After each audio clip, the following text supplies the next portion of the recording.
रोज रोज मुलांच्या डब्याला काय द्यावं हा प्रत्येक वेळेस प्रश्न पडतो आणि ते दिलेलं अगदी पौष्टिक असावं असं वाटतं. त्यामुळे आज मी करणार आहे अगदी पौष्टिक अशी रेसिपी आणि तुम्ही ही रेसिपी जर मुलांना डब्याला करून दिलात तर मुलं एकही घास डब्यात शिल्लक ठेवणार नाहीत. इतकी मस्त होते, करायलाही पटकन होते, सोपी आहे, शिवाय घरातल्या साहित्यांपासून होते. आता इथे मी काही भाज्या घेतलेल्या आहेत, त्यामध्ये शिमला मिरची, टोमॅटो आणि कांदा घेतलेला आहे. भाज्या तुम्ही तुमच्या आवडीनुसार, तुमच्या मुलांना कुठल्या आवडतात त्यानुसार तुम्ही टाकून घेऊ शकता. आता ह्या भाज्या मी लांबसर आकारामध्ये अशा पद्धतीने कट करून घेणार आहे. तुम्ही तुमच्या आवडीनुसार लहान मोठ्या भाज्या कट करून घेऊ शकता किंवा मग बऱ्याच मुलांना मोठार भाज्या शक्यतो भाज्या खातच नाही, त्यामुळे तुम्ही लहान बारीक कट करूनही टाकून घेऊ शकता. आता इथे मी पनीरही घेत आहे यासोबत. त्यामुळे आपल्या पिझ्झा रोलला मस्त चव येते, म्हणजेच डबल चव येते. तुमच्याकडे असेल तर नक्की आवर्जून पनीर टाकून घ्या. आता इथे माझ्याकडे घरात पनीर होतं त्यामुळे मी इथे टाकून घेत आहे. आता हे कट करून झालेलं आहे, साईडला ठेवून देऊया.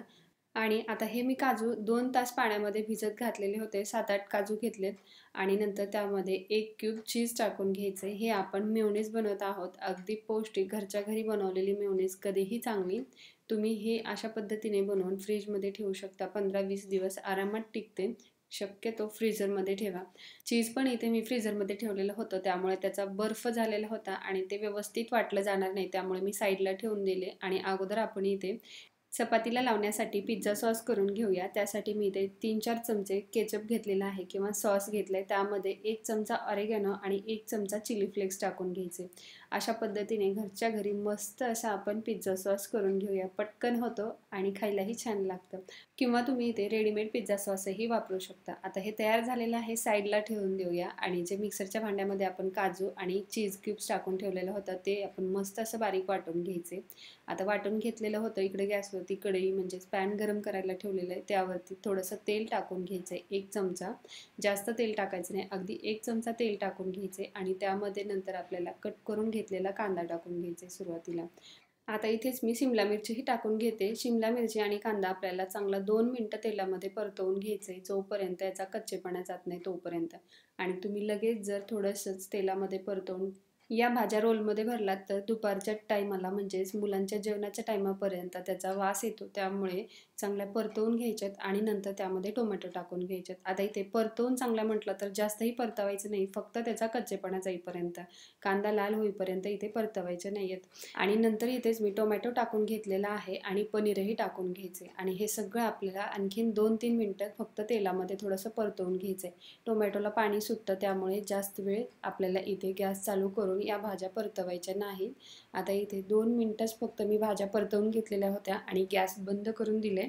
आणि लगेच हे आपण एका भांड्यामध्ये काढून घेऊया. जर असंच पॅनमध्ये ठेवलं तर मग त्यालाही पाणी सुटू शकतं, त्यामुळे मी एका प्लेटमध्ये ह्या भाज्या परतवून घेतलेल्या काढून घेते. इथे आपण भाज्या परतवत असताना मीठ टाकलेलं नव्हतं, त्यामुळे तुम्ही इथे प्लेटमध्ये टाकून घेऊ शकता किंवा जेव्हा तुम्ही भाज्या रोलवरती भरचाल तेव्हा वरूनही मीठ टाकून घेऊ शकता. मीठ टाकलेलं नव्हतं कारण भाज्या परतत असताना जर मीठ टाकलं तर भाज्या मऊ होतात आणि पाणीही सुटतं. त्यामुळे आता इथे मेयोनीज वाटून झालेलं होतं, एका वाटीमध्ये काढून घेतलेलं आहे आणि तुम्ही बघू शकता किती मस्त असं मेयोनीज तयार झालेलं आहे.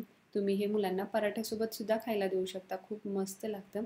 आता हे साईडला ठेवून देऊया आणि पराठे करण्यासाठी आपण गॅसवरती तवा गरम करायला ठेवून देऊया. तोपर्यंत आपण इकडे पराठा लाटून घेऊया किंवा तुम्ही इथे साधी चपातीही बनवून घेऊ शकता. आता इथे मी एक उंडा काढून घेतलेला आहे रोजच्या चपाती एवढा आणि तो कोरड्या पिठामध्ये घोळून त्याची चांगली मस्त आपल्याला चपाती लाटून घ्यायची.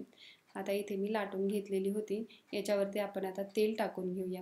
अशा पद्धतीने जर पराठा केला तर थोडासा खुसखुशीत होतो, त्यामुळे अशा पद्धतीचा पराठा करून त्यावरती भाज्या भरून त्याचा रोल करा, किती मस्त लागतो बघा. किंवा तुम्ही साधी चपाती बनवलात तरी चालेल तुमच्या आवडीनुसार. आता इथे तेल लावून घेतलेलं होतं आणि वरून आपल्याला थोडंसं कोरडं पीठ टाकून घ्यायचं गव्हाचं आणि नंतर अशा पद्धतीने आपल्याला चपाती फोल्ड करत जायचे किंवा तुम्ही इथे कट करून आपण जसा लेयर पराठा बनवतो ना तसाही बनवलात तरी चालेल. आता मी इथे सगळी चपाती अशा पद्धतीने व्यवस्थित अशी फोल्ड करून घेते आणि मग नंतर आपल्याला ह्याचा उंडा बनवून घ्यायचा आहे. आता फोल्ड करून झाल्यानंतर थोडंसं हाताने दाबून घ्यायचे आणि नंतर याची आपल्याला चुंबळ बनवून घ्यायची. तुम्ही बघू शकता अशा पद्धतीने आपल्याला गोल गोल करत जायचे आणि याचा मस्त असा आपल्याला उंडा बनवून घ्यायचे. नंतर हा उंडा आपल्याला कोरड्या पिठामध्ये घोळून घ्यायचे आणि याचा मस्त असा आपल्याला पराठा लाटून घ्यायचा आहे. पराठा लाटताना जास्त दाब देऊन लाटायचं नाही, हलक्या हाताने आपल्याला पराठा लाटून घ्यायचा आहे, जेणेकरून याच्या लेयर मस्त अशा दिसून येतील. आणि जाड पातळ तुम्ही तुमच्या आवडीनुसार लाटून घेऊ शकता। आता इथे मी पराठा लाटून घेतलेला आहे। आता आपण भाजून घेऊया। पराठा तव्यावर टाकण्याआधी आपल्याला थोडंसं चमचाभर तेल टाकून घ्यायचे किंवा तुम्ही इथे बटरचा तुपाचाही वापर करू शकता। आता इथे मी तेल टाकून घेतलेलं आहे आणि आपल्याला नेहमीच्या चपातीप्रमाणे हा पराठा चांगला मस्त भाजून घ्यायचे किंवा लो फ्लेमवरती खरपूस भाजून घेतलात तर एकदमच छान, कारण मस्त खुसखुशीत त्याचा पराठा तयार होतो। आता इथे मी दोन्ही साईडनी व्यवस्थित तेल लावून हा पराठा भाजून घेते। अशाच पद्धतीने मी बाकीचेही पराठे म्हणजेच 2-3च पराठे बनवणार होते ते करून घेतलेले आहे आणि नंतर आपण पिझ्झा रोल बनवायला घेऊया। आता बनवलेला एक पराठा घेऊन त्यावरती आपल्याला पिझ्झा सॉस लावून घ्यायचा आहे, जो आपण बनवून ठेवलेला होता। अशा पद्धतीचा सॉस घरच्या घरी बनवणं अगदी सोपं आहे, कारण प्रत्येकाच्या घरात मुलं सॉस खातातच। त्यामुळे तुम्ही अशा पद्धतीने एकदा पिझ्झा सॉस करून बघा, म्हणजे रेडीमेड आणणं लागत नाही। आता हा सॉस आपल्याला व्यवस्थित सगळीकडून चपातीला लावून घ्यायचे आणि नंतर यावरतीच आपल्याला जी आपण बनवून घेतलेली मेयोनीज होती ती लावून घ्यायची। मेयोनीजही आपल्याला पराठ्याला व्यवस्थित सगळीकडून लावून घ्यायचे। मेयोनीजमुळे पराठ्याच्या रोलला खूप मस्त चव येते। आता इथे व्यवस्थित अशी लावून घेतलेली आहे। तुम्ही अशा पद्धतीची मेयोनीज आणि सॉस फ्रीजमध्ये ठेवून आरामात 15 दिवस खाऊ शकता। आता इथे मी लावून घेतलेला आहे, यावरती आपण भाज्या टाकून घेऊया। मी इथे मध्य भागामध्ये लांबसर आकारामध्ये भाज्या ठेवून घेत आहे। तुम्ही वाटल्यास सगळीकडून भाज्या ठेवून त्याचा रोल बनवू शकता, परंतु तो व्यवस्थित बनला जात नाही। त्यामुळे मी अशा पद्धतीने एकाच ठिकाणी मध्य भागामध्ये भाज्या ठेवून याचा रोल बनवून घेत आहे।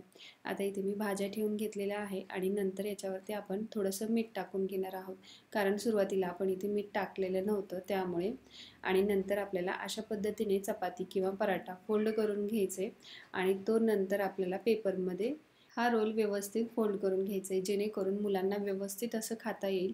आता इथे मी हा फूड पेपर घेतलेला आहे आणि त्यामध्ये व्यवस्थित फोल्ड करून मध्य भागातून रोल कट करून घ्यायचे आणि खालच्या साईडनी अशा पद्धतीने पेपर फोल्ड करून थोडासा वरून पराठा ठेवायचा आहे, जेणेकरून मुलांना खायला सोपा जातं।